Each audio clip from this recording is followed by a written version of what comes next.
Il était une fois un homme qui avait tout. Il était riche et gentil, et jamais il ne devenait chauve.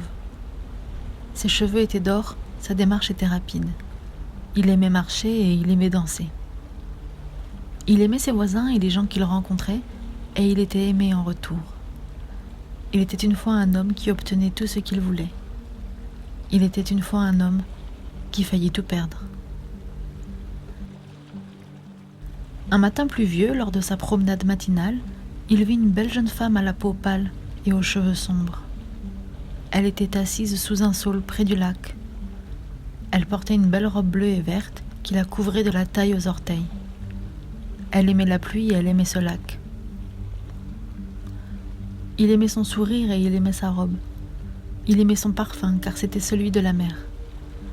Il n'avait jamais autant aimé qui que ce soit comme ça auparavant.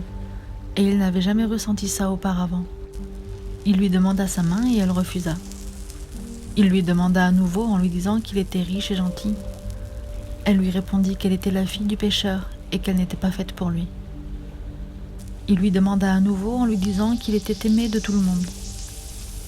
Elle refusa encore une fois et il repartit.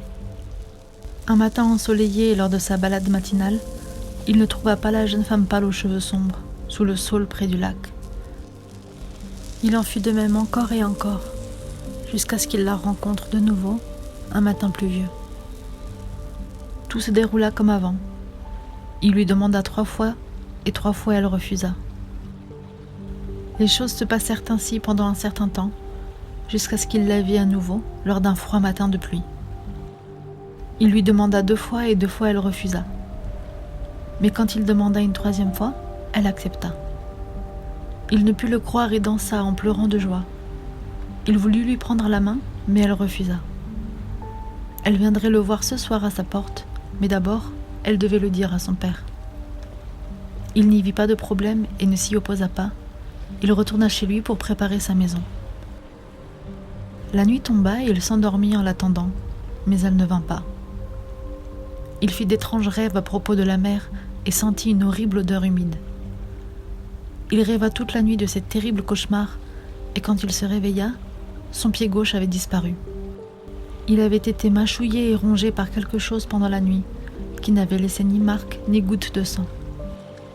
Il avait peur et partit chercher de l'aide, mais personne ne sut quoi faire. À son retour, il vit une étrange substance pâle sur sa porte.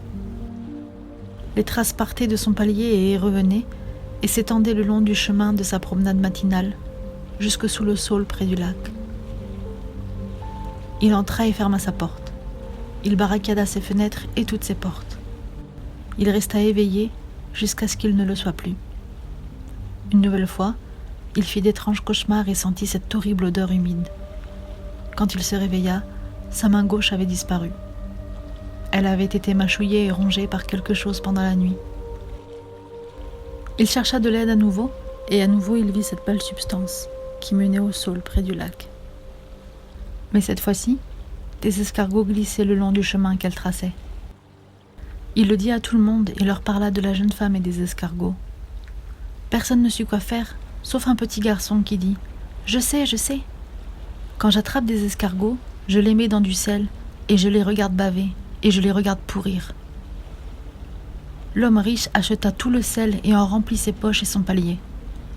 Il en mit sur ses fenêtres et sur le sol.